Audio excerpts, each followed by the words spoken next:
Hi, I'm Rebecca Brandt, and today we're making a saucy lasagna. This is a very inexpensive recipe. It feeds 10 people for $15, and at the end of this recipe, I'm going to prove it to you and show you how I do it. So we start with ground beef, sweet Italian sausage, onions, garlic, diced canned tomatoes, and then our spices are basil, thyme, oregano, sweet chili flakes, bay leaves, cayenne pepper, salt and pepper, and then our filling, which is a cheese. That's ricotta cheese, mozzarella, parmesan, and a couple of eggs to bind it. Then we need our lasagna noodles. I use dry. So let's put this together. Okay, let's turn that heat on high. We put our ground beef in first. Next, I'm gonna add our sweet Italian sausage. So I like to get the skins off. I just zip it open like a little jacket. Peel it out and just put it in. I'm using 2 pounds of ground beef and 1 pound of Italian sweet sausage. I keep my stove on high because I like to cook fast and get to the point where I'm not babysitting something cooking. So as long as I'm near my stove, I've got that luxury, but when I step away, I know me, I get distracted. So I'm gonna turn my stove down when I get away from here. You know, even though it's on high, after I stir it, all that cold beef and the cold Italian sausage takes down that temperature. That slows me down in cooking, and that bothers me. So I need as many BTUs as I can get. You're gonna continue stirring and kind of break it up. Your goal is to brown your beef. And the reason you brown the beef when you cook is it kind of caramelizes the beef. It adds more flavor. So don't be compelled to stir it the whole time, because then nothing's gonna brown. It's just gonna like boil together. So I flatten this out so it gets all the surface area of my pot while it's cooking. That's gonna make more of those granules turn brown. While that's cooking, I'm gonna chop 2 onions and add it to the meat. I just put those onions in while that meat is cooking. And I stir it in because I think that meat is starting to brown. Now take a look, it is. We got a little color there, check that out.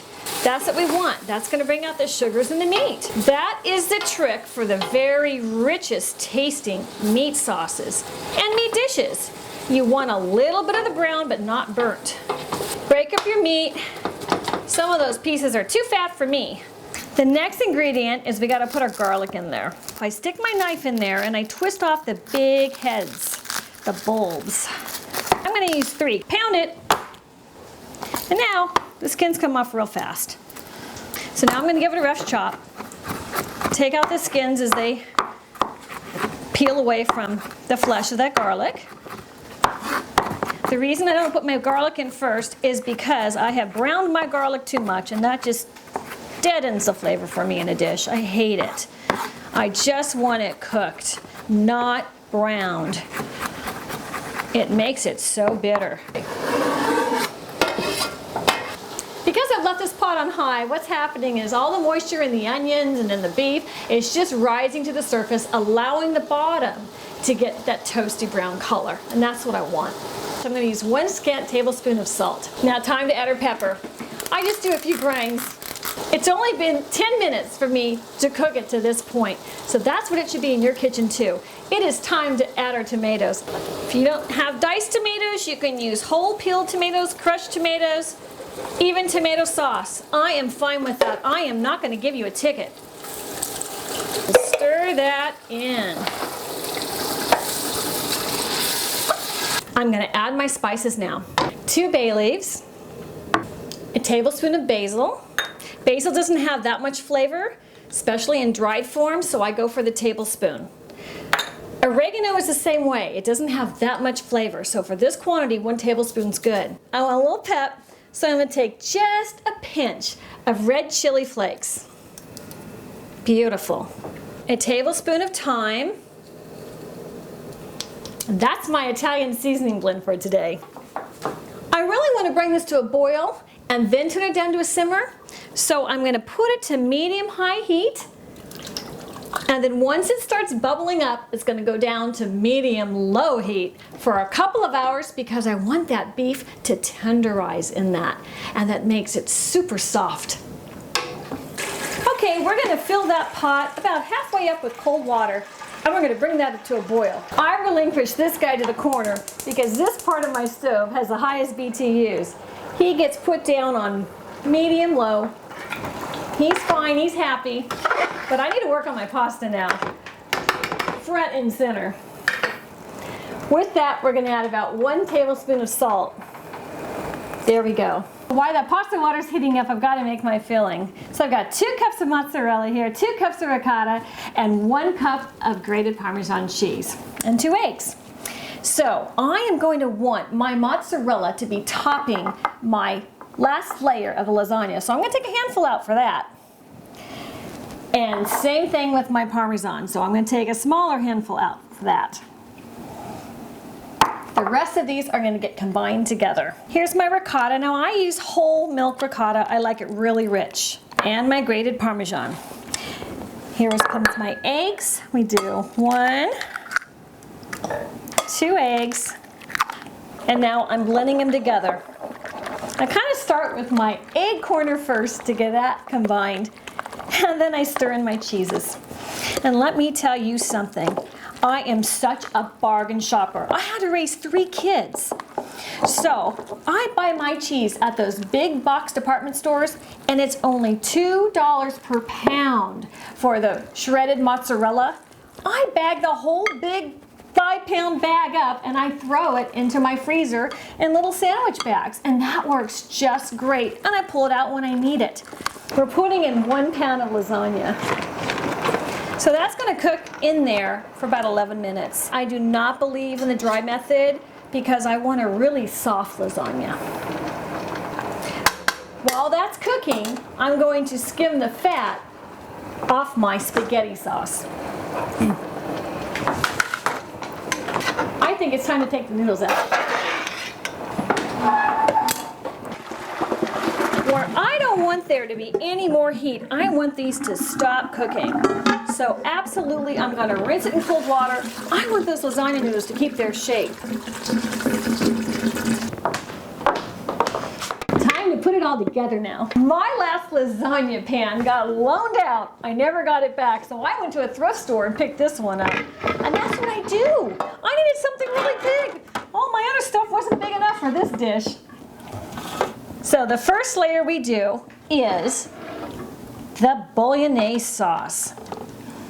You want it on the bottom of it. So, you know, you're gonna want this evenly spread. You're gonna need 4 layers of bolognese, 3 layers of noodles, and 2 layers of your filling. Now lay down those noodles, one after the next. It gets to be like a jigsaw puzzle. You don't know what it looks like at the start, but at the end it looks like what it's supposed to. Let's add our filling now. Now mash that down and spread it out. Now don't worry if that's not perfectly even, because it's going to get another scoop of our bolognese on it. I have learned through my experience to make sure you make extra bolognese sauce. You never seem to have enough. And the next layer of noodles. And you just lay them back to back blackjack. Now we go. The second layer and final layer of our filling. Here comes that sauce. Over the top again. This is why this is an exy saucy lasagna. Okay, time for that final layer of noodles. I'm gonna use them up. Now with the little scraps, I kind of fill in the patchwork of the quilt. I have a little bit of extras here, you know, it's like a little bit of spaghetti.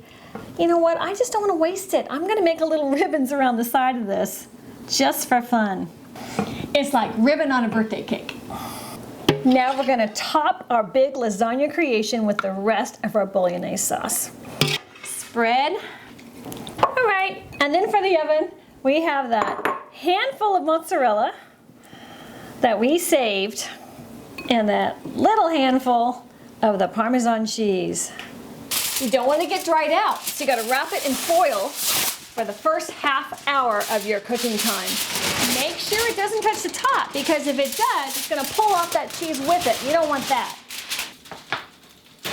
All right, it's been an hour. Let's see how it looks.